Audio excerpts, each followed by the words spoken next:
le chapitre 1 du livre de Ruth. Je ne sais pas si vous vous en souvenez. C'était en décembre 2015. C'était la première prédication que j'ai donnée ici. Donc je ne vais pas revenir sur le premier chapitre, mais on s'était posé la question, si je perdais dramatiquement quelqu'un qui m'est proche, est-ce que ça serait une occasion de me rapprocher ou de m'éloigner de Dieu? Je ne sais pas si vous vous souvenez de cette question. Et effectivement, ici, le premier chapitre nous donne quelques exemples différents de la manière de réagir par rapport à un drame. On n'a pas toujours l'explication de pourquoi ces drames. Alors l'explication originelle, oui, c'est à cause du péché. Et le péché, le fruit du péché, c'est la mort. C'est ce que Jésus avait dit avant que l'homme choisisse de faire délibérément différemment que Dieu ne l'avait dit. Et d'ailleurs, même Jésus n'a pas donné de relation de cause à effet. Tu as fait ça, donc il t'est arrivé ça. Mais il pointe sur notre attitude dans des situations difficiles comme ça. On pourrait lire par exemple le chapitre 13 du livre de Luc et les 5 premiers versets sont exactement dans la même attitude. Face à quelque chose de difficile, est-ce que cette situation nous rapprocherait ou nous éloignerait de Dieu? Et là, on a 3 attitudes différentes.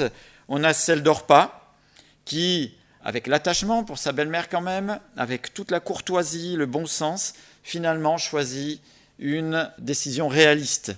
Elle reste dans son pays. La logique habituelle, et elle a le fruit de cette logique. Voilà, elle est restée et a continué dans la logique. Le fruit de ce réalisme, on ne le connaît pas, et on ne sait pas ce qu'il y a devenu d'Orpa. On a Naomi qui reconnaît que Dieu n'est pas en vacances ou absent au travers de ce qu'elle traverse. Et pour elle, elle le vit comme si c'était un jugement de Dieu qui tombe sur sa vie. Et pour le moins, on voit que Naomi semble résignée, voire même fataliste. Pourtant, malgré cette analyse, alors on pourrait se pencher pour savoir si elle est juste ou pas juste, malgré cette analyse, elle prend la décision de revenir sur le terrain de l'Éternel, de retourner à Bethléem, de retrouver ses proches, d'être là où finalement elle n'aurait jamais dû partir. Et puis on a Ruth qui, contre toute logique, choisit Dieu. Alors que tout s'écroule autour d'elle, alors que son avenir est totalement incertain, elle choisit de suivre sa belle-mère, mais plus que de choisir sa belle-mère, elle choisit Dieu, elle choisit son peuple, elle choisit tout ce que représente le retour de Naomi à Bethléem. Elle fait le choix délibéré de Dieu.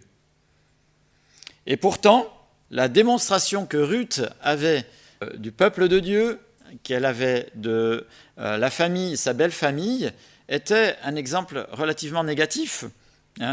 Le peuple d'Israël était bien souvent dans la défaite, c'était le temps des juges.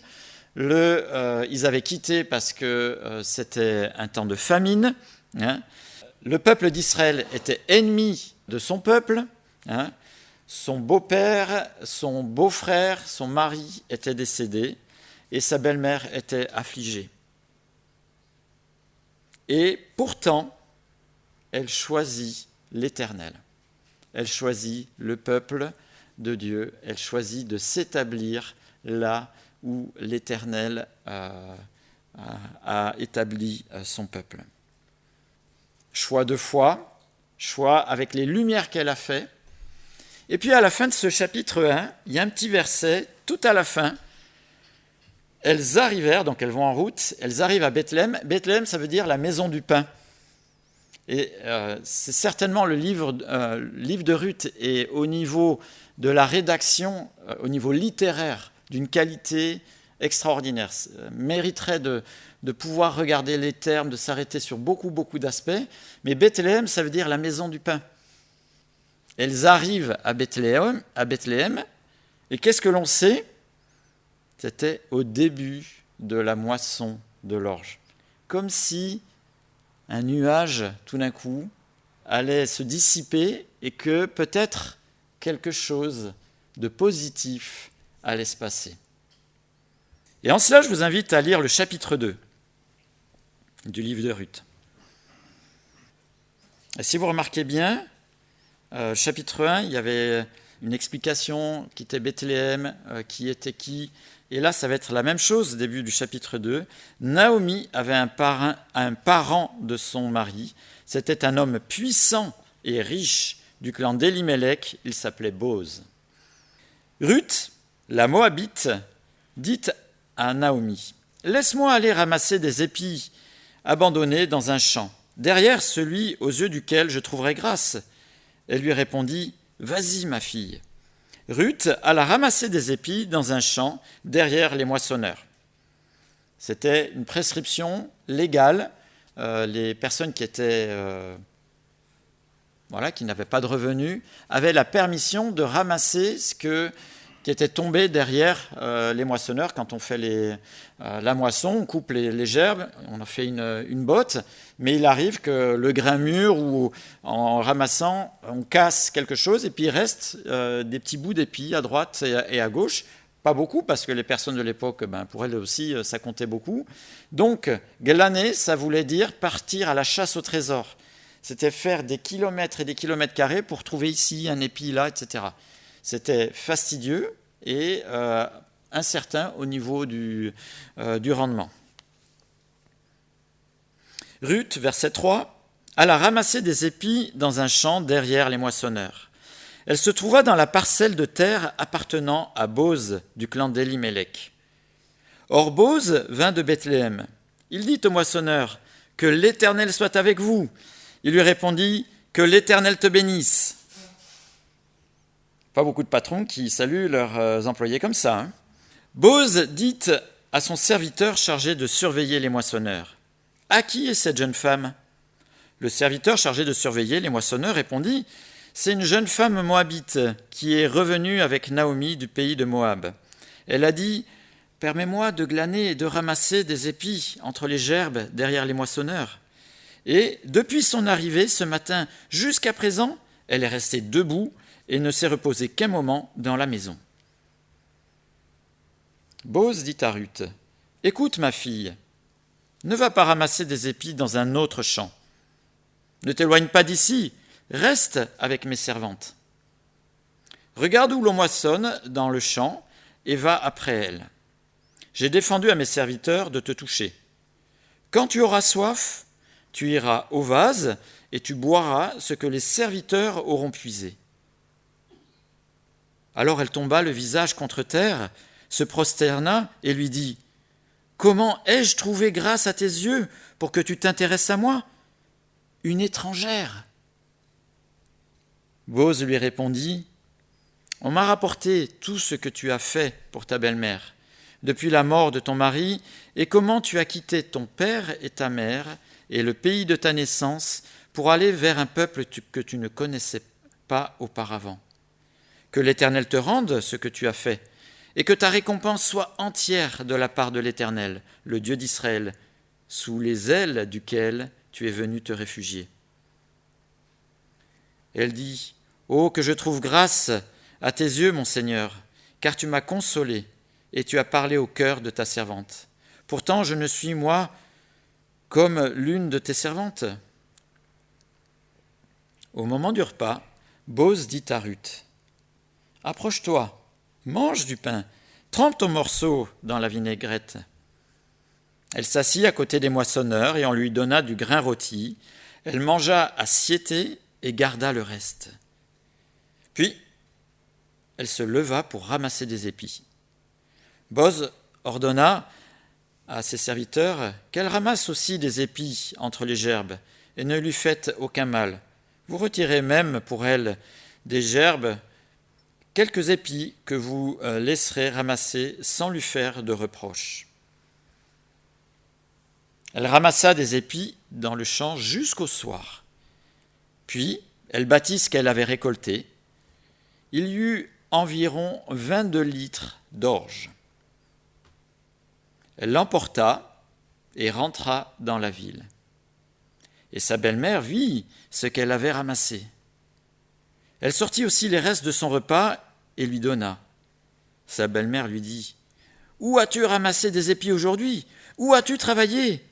Béni soit celui qui s'est intéressé à toi. » Ruth raconta à sa belle-mère chez qui elle avait travaillé.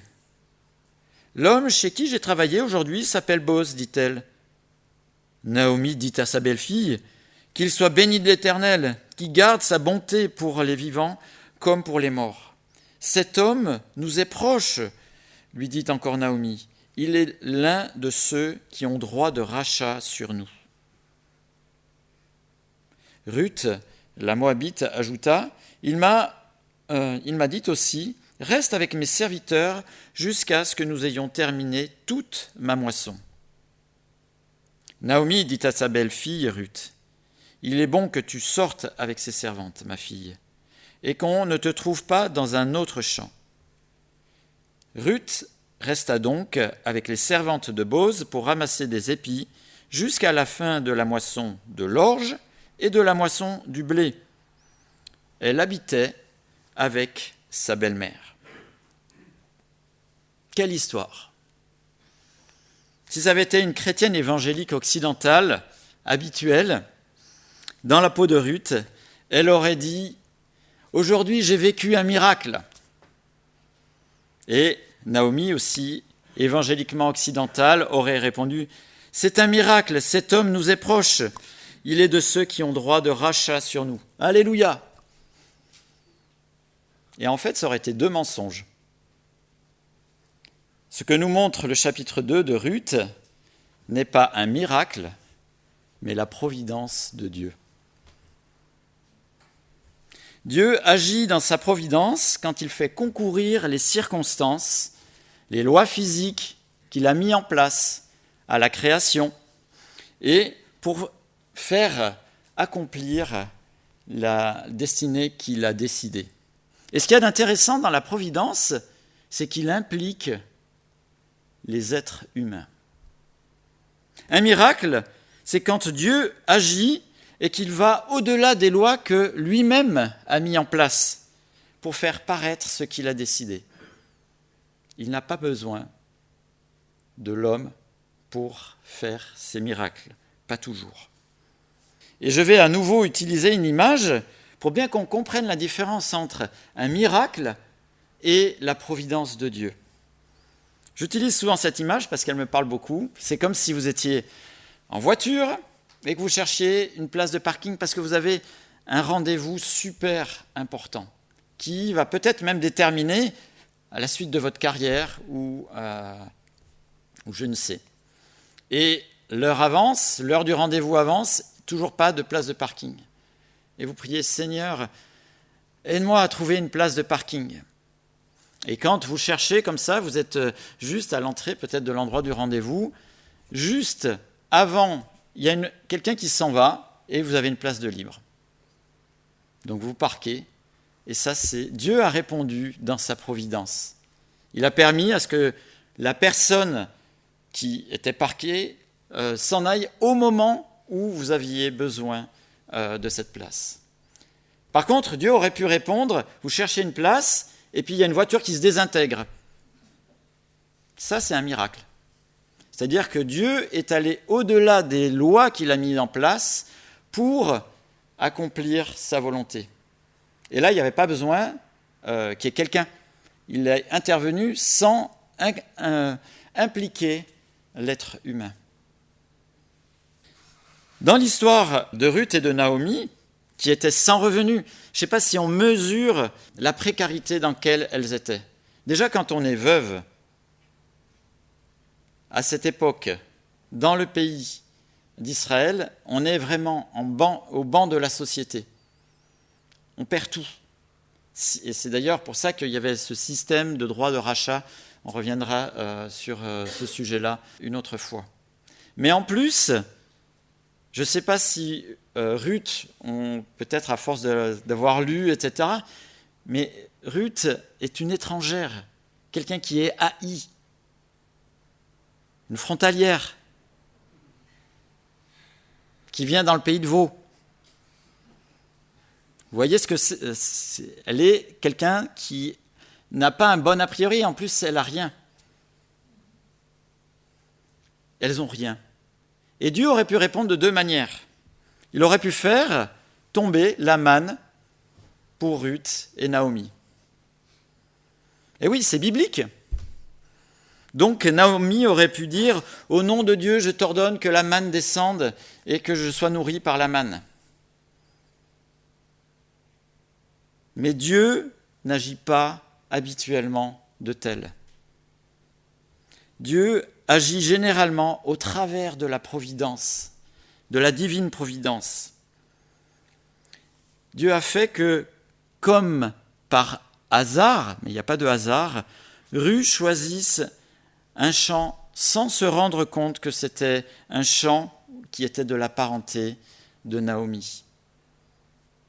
Et que le dit parent ait des dispositions exceptionnelles envers cette glaneuse qui ne connaissait pas et qui était une étrangère. C'est lui qui a décidé d'être aussi bienveillant. Et Dieu a répondu. Dieu a impliqué les hommes dans cette réponse en leur démontrant à la fois à Ruth et à Boz toute la valeur qu'ils ont. Imaginez la satisfaction de Ruth en fin de journée. Je ne sais pas si on peut mesurer la satisfaction de Ruth en chemin quand elle rentre à Bethléem. Peut-être elle s'est dit dans sa tête, j'en connais une qui ne va pas en revenir. Imaginez, porter 22 litres, ça pèse combien 22 litres d'orge, ça pèse combien? On n'est pas loin des 20 kilos, en tout cas, je pense. Peut-être plus, peut-être moins, je ne sais pas, j'ai jamais porté 22 litres d'orge. Mais imaginez, bon, elle a porté, j'y reviendrai, mais imaginez, elle a dû dire, mais quelle joie, quelle valeur Dieu lui a donnée au travers de cette histoire. Et d'ailleurs, Dieu a placé l'homme dans le jardin d'Éden pour qu'il soit impliqué dans la vie de la création, pour qu'il ait des responsabilités, qu'il ait la capacité de choisir et que ses choix aient des implications dans ce que Dieu a mis en place, avec les conséquences. Alors on connaît les conséquences négatives du choix de l'homme, de la défiance vis-à-vis de Dieu dans le jardin d'Éden, mais Dieu a choisi résolument de nous impliquer. Et Dieu ne fait pas sans nous, il aime faire avec nous. Techniquement, la création, Dieu aurait pu faire sans l'homme. Techniquement. Mais la personnalité de Dieu était d'impliquer, de créer l'homme et de l'impliquer et de lui donner la capacité réelle aussi de pouvoir avoir une réelle implication. Christ, de même, compte sur nous, pour le représenter. Christ pourrait écrire, comme il veut, le message de l'Évangile et interpeller qui il veut d'une manière spectaculaire.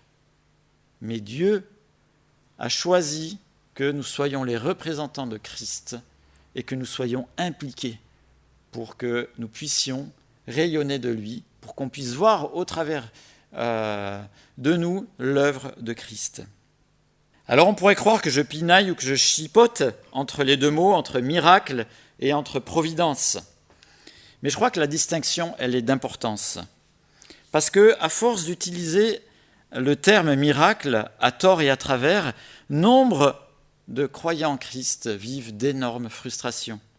S'attendant à vivre l'extraordinaire, à leur corps défendant, comme s'il y avait un coup de baguette magique, bien sûr biblique, qui allait tout changer dans leur vie.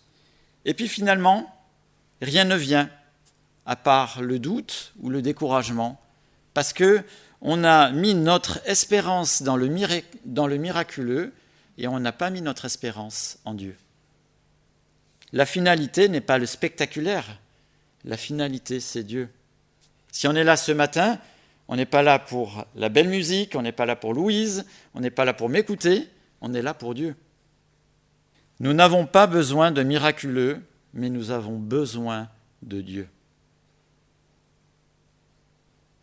Je vais vous faire une confidence, ça fait presque un demi-siècle que je suis dans les églises évangéliques et que je connais les églises évangéliques sur plusieurs continents, que je connais leur histoire, que j'en connais de très très nombreuses, plusieurs générations aussi, de miracles au vrai sens du terme, j'ai réfléchi, je crois que je ne sais pas si j'ai eu vraiment écho de quelque chose de ce type, ou j'ai en tout cas jamais été confronté. Par contre, la providence de Dieu, je suis intarissable. Et sur des choses importantes, sur la santé, sur l'argent, sur la manière dont Dieu dirige les vies, les choix, les orientations, sur la vie personnelle. Une fois, j'ai failli être fusillé. Ça n'arrive pas à tout le monde, hein. J'étais à l'armée, on tirait de nuit, et la personne qui relevait les impacts sur les cibles, c'était moi. Et les séries passaient, la nuit avançait. Et puis, nous, les officiers et les sous-officiers, à la fin, quand tout le monde avait tiré, on avait un grand jeu, c'était de garder les munitions et de faire Rambo et de s'amuser à tirer, voilà, les grands enfants. Donc, la dernière série passe, et j'étais en train de relever les cibles, et les copains, ils étaient 7-8 derrière, prennent tous les chargeurs, toutes les munitions, les mettent dans les fusils mitrailleurs. Juste une balle, quand elle touche la cuisse, elle ressort par un autre endroit. Hein. Et ils s'apprêtent à s'amuser comme on avait l'habitude de le faire. Puis au dernier moment, il y en a un qui a dit « Nous allons faire un concours, celui qui tire le mieux ». Et là, au lieu de s'amuser, ils se sont mis à viser. Puis il y en a un qui dit « Mais il y a quelque chose devant ma cible. » Ah, mince, berger.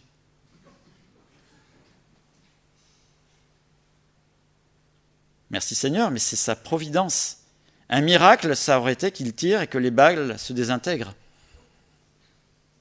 Dieu agit puissamment, tout aussi puissamment, dans sa providence avec les hommes, qu'il est tout aussi puissant quand il fait des miracles qui sont extraordinaires. Par exemple, à traverser la mer Rouge ou la manne, ça c'est des miracles qui défient les lois que Dieu a mis en place. Dieu est tout aussi puissant. D'ailleurs, je ne sais pas si vous avez remarqué, dans toute la Bible, quelles sont les grandes périodes où il y a des réels miracles dans toute la Bible? C'est une question que je vous pose, qui mérite une réponse de votre part. Alors, Jésus, bien sûr, oui. La création, alors ça c'est the moment. Hein. Mais c'est intéressant parce que c'est à ce moment-là que les lois physiques, Dieu les met en place. C'était parfait. Pourquoi devrait-il toujours les contrecarrer pour nos caprices? Hein? Donc la création, Jésus, oui. Élie. Hein? Alors on peut mettre Élie et Élisée, hein? Une période. Ça dure combien de temps, grosso modo? Allez, à la louche. 40-50 ans, on va dire. Quelque chose comme ça, voilà, ouais. Jonas, voilà, juste un petit truc, mais ce n'est pas une grosse période. Tandis qu'Élie et Élisée, il y a vraiment une accumulation de faits vraiment particuliers, hein, que le fer de la hache remonte à la surface, physiquement, ça ne se défend pas beaucoup. Hein. Donc ça, c'est réellement un miracle. Ouais. Donc Jésus, on pourrait mettre le début de la vie des apôtres, hein, aussi. Voilà, toute la période de Moïse. Donc, création, le déluge aussi, à mon avis, il y a quelque chose aussi. Moïse, Élie, Élisée, Jésus et les apôtres, puis l'une ou l'autre fois quelque chose. Mais ce n'est pas la normalité. Là, on parle de plusieurs milliers d'années. Ce n'est pas la normalité. En revanche, ce que l'on voit, la normalité, c'est que Dieu agit dans sa providence avec un petit berger qui est derrière son troupeau. Bon, il est un peu costaud le gaillard, il va contre l'ours et le lion, mais il va en faire un roi, mais il l'implique. C'est David. Hein? Ou Abraham, il va aller le chercher, il va le conduire, il va l'impliquer. Parce que Dieu ne fait pas sans nous, il fait avec nous. Alors c'est un mystère, hein, qu'il compte sur nous malgré le péché. Mais ça fait partie de la création. Dès la création, ça faisait partie de son plan parfait. Dieu agit habituellement au travers de la providence. Et on peut peut-être noter dans ce chapitre 2 quelques observations par rapport à la providence de Dieu. Déjà, on peut noter que Dieu n'est pas dépassé par la situation. Même si on ne sait pas trop si les décisions étaient contestables d'aller en Moab ou pas, en tout cas, c'était contestable de se marier avec des femmes moabites. Ça, très clairement, c'est marqué dans l'Ancien Testament. Donc, il y avait une décision contestable, il y avait une situation de péché. Dieu n'est pas dépassé par cette situation, pas du tout. Et Dieu n'est pas bridé par les mauvaises décisions qui ont été prises à un moment par les hommes. Il est souverain, providentiel, en impliquant des hommes qui ont fait des mauvais choix. Il va tenir compte des choix de Naomi, de Ruth et de Boz dans le chapitre 2 qui est ici. Dieu aime faire avec nous. Et le contexte n'est pas une excuse pour faire des bons ou faire des mauvais choix, ni un prétexte. Naomi aurait pu dire « Ah oui, mais j'ai perdu mon mari et puis mes 2 fils. » Donc, non. Ruth, elle aussi, elle était veuve. Puis Boz, je suis riche et reconnu. Pourquoi faire des bons choix? Le contexte nous montre ce texte n'est pas un prétexte. Ce que je vis n'est pas un prétexte pour prendre des mauvaises décisions. On peut toujours prendre de bonnes décisions. Et ils ont décidé de revenir, de choisir l'Éternel, son peuple, sa terre, son histoire. Boz a décidé de faire du bien à une étrangère. Choisir la sphère de Dieu, de faire du bien comme expression de ce que Dieu fait à l'intérieur. On voit que Boz n'est pas juste quelqu'un qui est riche et reconnu à Bethléem, mais on voit que Dieu a touché son cœur. C'est quelqu'un qui avance avec la conscience de l'Éternel. Pour autant, tout n'est pas résolu dans ce chapitre 2 en un claquement de doigts.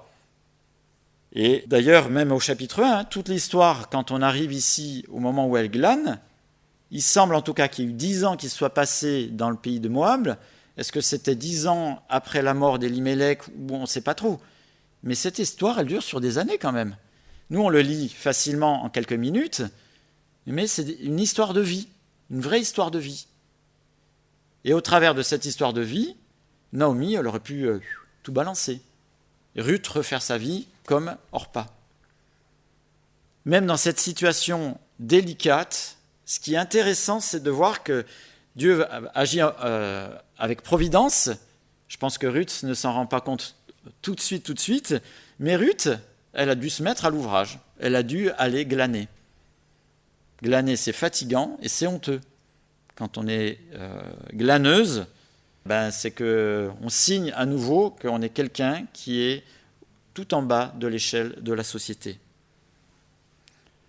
Elle a dû glaner 2 heures, 1 heure, du matin jusqu'au soir. Du matin jusqu'au soir, elle glane, nous dit le texte de ce matin, pour ramener 22 litres de grains. Ramasser toute la journée. À la fin de la journée, une fois qu'on a l'épi, il faut le battre dans l'aire de battage. Et puis, ce n'est pas elle qui avait la priorité. Elle a dû arriver après, je pense. Une fois qu'il est battu, il faut soulever le grain pour séparer le grain de la balle. Après, il faut le mettre en sac et rentrer à Bethléem. Vous avez déjà porté un sac de ciment? Un sac de 10 kilos, c'est déjà pas mal. Un sac de 20 kilos, ça commence à être plus engagé. Mais il faut rentrer à Bethléem.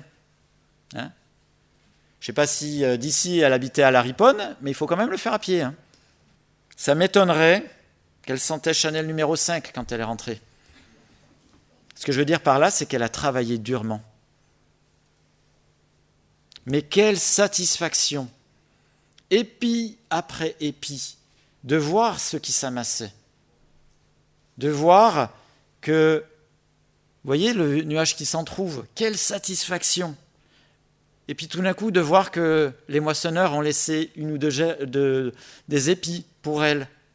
En fin de journée, quand on est fatigué, quel encouragement. Quel bonheur et satisfaction pour cette journée hors du commun. Je pense qu'il y a beaucoup plus de satisfaction d'une journée comme ça que si Dieu avait répondu avec un Big Mac pour manger pour la journée. Parce que toute la valeur que Dieu a donnée à l'homme s'est révélée au travers de cette situation.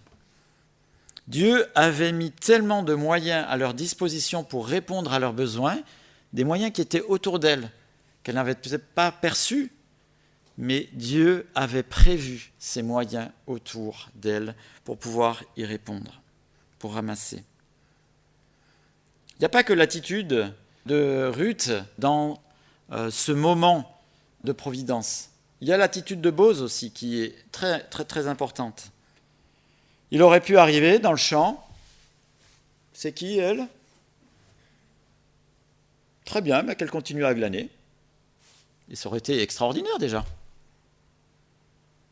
Alors c'était un droit de glaner, mais visiblement, des fois, les serviteurs devaient un petit peu faire le ménage, ou certains devaient dire, tu as glané ici aujourd'hui, tu vas ailleurs une autre fois.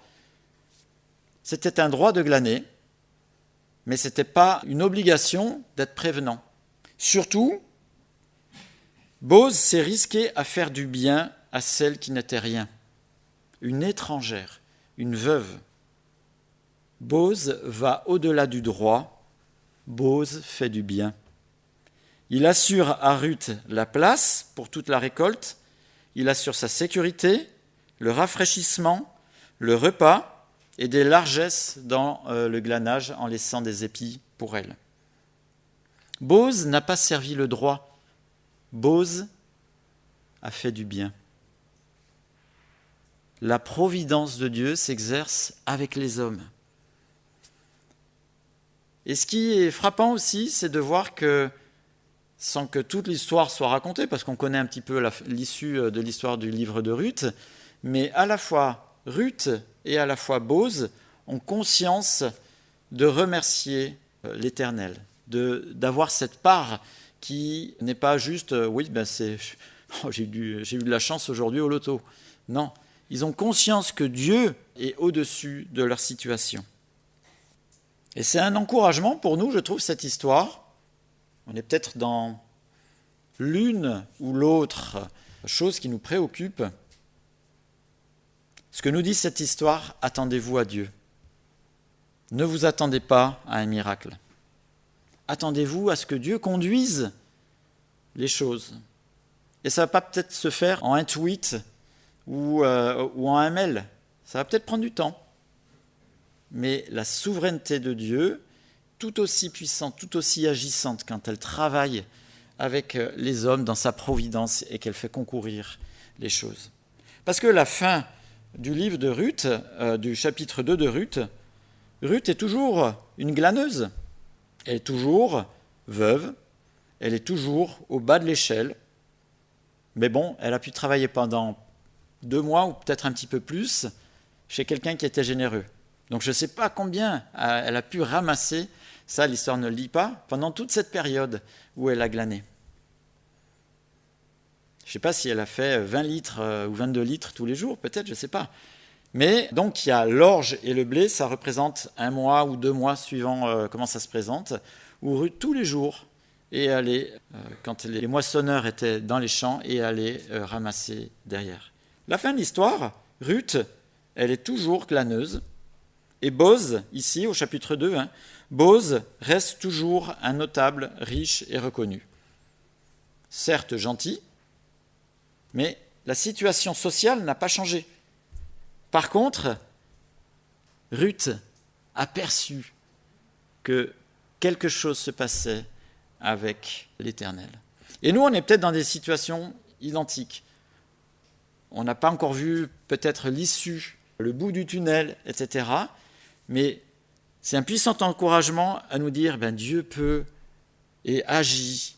Il a le pouvoir, la capacité de faire concourir les choses que l'on ne voit pas encore. Et j'aime beaucoup ce verset dans Ésaïe 41, verset 10, pardon. « N'aie pas peur, car je suis moi-même avec toi. Ne promène pas des regards inquiets. Je suis ton Dieu. Je te fortifie, je viens à ton secours, je te soutiens par ma main droite, la main de la justice. Ça ne veut pas dire que ça va se faire comme ça, mais ça veut dire que Dieu est attentif et que résolument, sa bienveillance est agissante et conduit au travers des décisions que nous prenons, que d'autres prennent, et c'est là où ça nous dépasse pour faire concourir des choses extraordinaires. Extraordinaires. Et ça, on le verra dans 15 jours. Cette histoire de 2 personnes qui n'ont pas eu de miracle comme ça est une histoire à l'écho extraordinaire. Et dans 15 jours, on pourra être émerveillé de voir que dans sa providence, dans sa souveraineté, Dieu a conduit à quelque chose qui nous dépasse complètement. Mais ça, c'est dans 15 jours. Vous pouvez lire la suite de l'histoire, ce n'est pas interdit. La Bible, elle n'est pas interdite d'être lue, mais on s'y arrêtera dans 15 jours. Le Seigneur a bien conduit les choses, peut-être dans sa providence aussi, parce que Louise a choisi dans les milliers de chants qu'elle a composés, non, que quelques dizaines, mais un chant qui va très bien avec le sujet de ce matin, persévérer. Alors, on vous laisse la place. Le chant persévérer est tiré du psaume 126, versets 5 et 6. Ceux qui sèment avec larmes moissonnent dans la joie. Celui qui marche en pleurant avec un sac de semences reviendra avec joie en portant ses gerbes. Et c'était valable pour Ruth qui, au moment où elle a fait le choix de suivre sa belle-mère et d'aller dans ce pays, et puis effectivement c'était peut-être des années et des années où elle n'a pas forcément vu le fruit de ce qu'elle avait semé dans les larmes et ces choix difficiles qu'elle a faits. Et pourtant le Seigneur savait à quel moment il allait commencer à lui faire voir des petites, là pour l'instant c'est des petites pousses qui sortent de terre et le Seigneur avait encore d'autres choses prévues pour elle. Et je me suis rendu compte aussi dans ma vie avec le Seigneur que parfois on fait des choix qui sont difficiles parce qu'on veut obéir à la parole, parce qu'on veut mettre Dieu en premier et puis ça nous coûte et parfois on passe par des périodes de souffrance aussi où Dieu nous secoue et c'est des périodes où on sème dans les larmes parce qu'on sème de la reconnaissance, on sème de la confiance en Dieu, des choses malgré les circonstances difficiles. Mais toujours par la suite, alors dans le temps de Dieu, on voit qu'il en fait sortir des bonnes choses.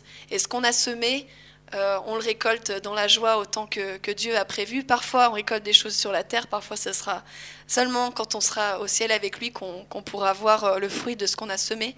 Mais je trouve que c'est un encouragement vraiment puissant. Et le chant que je chanterai juste après, c'est un chant qui s'appelle « Tu es fidèle » et qui nous rappelle aussi vraiment à quel point Dieu est fidèle dans la manière de diriger nos vies et dans la manière dont il nous permet de voir fructifier ce qu'on a semé.